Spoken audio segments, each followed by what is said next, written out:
बिस्मिल्लाहिर्रहमानिर्रहीम। तहज्जुद क्या है? नमाज क्या है? पंचगाना नमाज क्या है? नमाज क्यों पढ़नी चाहिए? नमाज किस लिए पढ़नी चाहिए? नमाज से दिलो दिमाग को सुकून मिलता है क्या?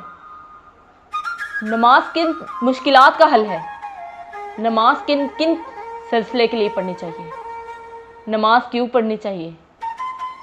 इन सारी सवालों का जवाब आज इस वीडियो में मिलेगा।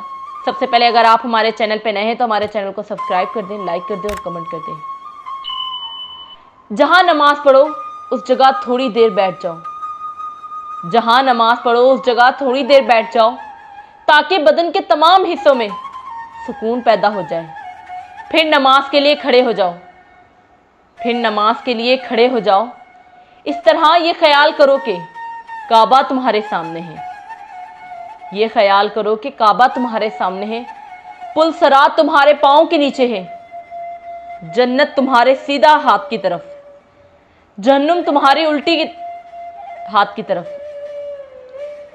इस तरह के ये ख्याल करो कि काबा तुम्हारे सामने, पुल सरात तुम्हारे पाँव के नीचे, जन्नत तुम्हारे सीधे हाथ की तरफ, जहन्नुम तुम्हारे उल्टे हाथ की तरफ, और मौत का फरिश्ता तुम्हारे पीछे खड़ा है। और समझो कि ये तुम्हारी आखिरी नमाज है। और समझो कि ये तुम्हारी आखिरी नमाज है। फजूल ख्यालात से निजात मिलेगी। तहज्जुद की कहानी क्या है? अगर तहज्जुद में सूरत यासीन पढ़ के दुआ मांगी जाए तो वो दुआ भी इंशाअल्लाह कबूल होगी, क्योंकि ऐसे तीन दिल मिलते हैं। रात का दिल, कुरान का दिल और इंसान का दिल। रात का दिल, कुरान का दिल और इंसान का दिल, और तीन दिलों का मिलना कबूलियत का सबसे सबब बनता है इंशाअल्लाह। अल्लाह से तहज्जुद में ना मांगा तो जो दुआएं तुम्हें अपनी प्यारी होती हैं ना, दुआएं तुम्हें अपनी प्यारी होती हैं ना, उन्हें मांगने का अंदाज भी बहुत प्यारा होना चाहिए। इतना प्यारा कि अल्लाह पहली बार में ही उन पर कुन कह दे। अल्लाह पहली बार में ही उन पे कुन कह दे। और पता है अल्लाह को इतना प्यारा अंदाज किसका लगता है?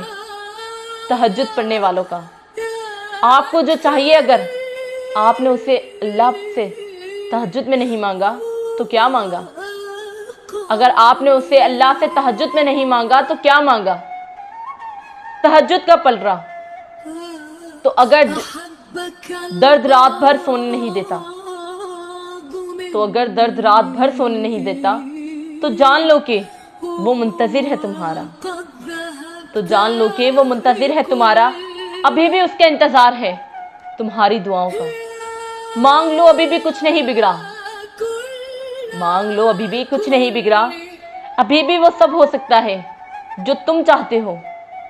अभी भी वो सब मिल सकता है जो तुम मांगते हो। अभी भी कबूलियत की एक घड़ी बाकी है। अभी भी तहज्जुद का पलड़ा मुकद्दर पर भारी है। तहज्जुद का बुलावा। तहज्जुद एक ऐसी लाडली इबादत है जिसका बुलावा अर्श से आता है, और ये बुलावा उसके लिए आता है जिसे अल्लाह ने चुना होता है।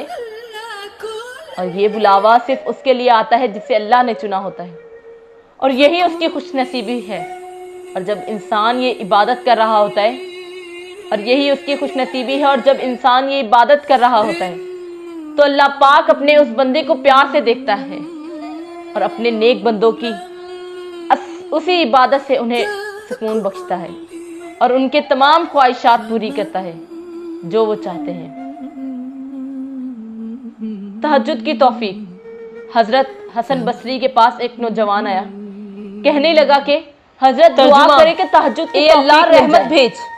मोहम्मद सल्लल्लाहु अलैहि वसल्लम करे कि तहज्जुद की आपकी आल पर फरमाने लगे, तूने रहमत भेजी इब्राहीम पर और उनकी आल पर। तुम दिन के अमाल ठीक तारीफ के लायक बुजुर्गी वाला है। के अमाल की तौफीक अल्लाह तुम्हें खुद दे देगा। तो तारीफ के लायक बुजुर्गी वाला है। दिन के अमाल की तौफीक अल्लाह बरकत नाज़िल फरमा। के अमाल की तौफीक मोहम्मद सल्लल्लाहु अलैहि वसल्लम पर और आपकी हमारा जिस्म दुनिया के कामों के लिए, जैसा कि तूने बरकत फरमाई कितनी दफा इब्राहीम पर और उनकी आल पर। रातों की तादाद नहीं गिन सकते। अल्लाह ताला हमें अपने लिए रातों को जागने की तौफीक। तो उसके 80 साल के गुनाह माफ होंगे। اور اس کے لیے سے جڑنے کا 80 سال کی عبادت کا ثواب لکھا جائے گا۔ دنیا میں ہونے والے ان چناؤں پر خوش ہو درود شریف پڑھنے سے، مگر میں چاہتی ہوں کہ میرے گناہ معاف ہوں گے اور اس کے لیے 80 سال کی عبادت کا ثواب لکھا جائے گا۔ وہاں بھی میں ایک عام مسلمان سے خاص کے دن کثرت سے درود پڑھنے کا حکم ہے۔ بزرگوں نے لکھا ہے کہ 300 مرتبہ کثرت میں شمار ہوگا، صف میں چن لی جاؤں۔ جمعرات کے دن مغرب کے بعد سے محبین شروع ہو جاتا ہے، اس سے محبت کرنے والوں میں وہاں سے محسنین کے گریڈز حاصل کر لوں، جن سے اللہ محبت کرتا ہے، جن کے وہ ساتھ ہوتا ہے۔ میں چاہتی ہوں میں ہدایت کا چراغ بن جاؤں، دنیا میں کوئی جانے یا نہ جانے، مگر وہاں اوپر آسمانوں میں فرشتے مجھے جانتے ہوں، مجھ سے محبت کرتے ہوں، میرے لیے دعائیں مانگتے ہوں، میرے لیے دعائیں مانگتے ہوں۔ 5 وقت نماز، مجھ سے کسی نے پوچھا 5 وقت نماز کی پابندی کیسے کر لیتی ہو؟ مجھ سے کسی نے پوچھا کہ 5 وقت نماز کی پابندی کیسے کر لیتی ہو؟ میں نے جواب دیا، مجھے یقین ہے کوئی بھی مجھے روزانہ 5 مرتبہ ہر قسم کی حالت میں ملنا پسند نہیں کرے گا۔ مجھے یقین ہے کہ کوئی بھی مجھے روزانہ 5 مرتبہ ہر قسم کی حالت میں ملنا پسند نہیں کرے گا، خوشی میں، غم میں، کمزوری میں، طاقت میں اور ٹوٹے ہوئے حال میں، خوشی میں، غم میں، کمزوری میں، طاقت میں اور ٹوٹے ہوئے حال میں، سوائے اللہ عز و جل کے جو مجھے ہر حال میں اپنے در پہ بلاتا ہے۔ کچھ لوگ فجر تک جاگتے ہیں اور کچھ لوگ فجر کے لیے جاگتے ہیں، کچھ لوگ فجر تک جاگتے ہیں اور کچھ لوگ فجر کے لیے جاگتے ہیں۔ کچھ کو نماز نیند سے بہتر لگتی ہے تو کچھ کو نیند نماز سے بہتر لگتی ہے۔ بے شک فلاح پا گیا جس نے اللہ کا راستہ چنا۔ سبحان اللہ۔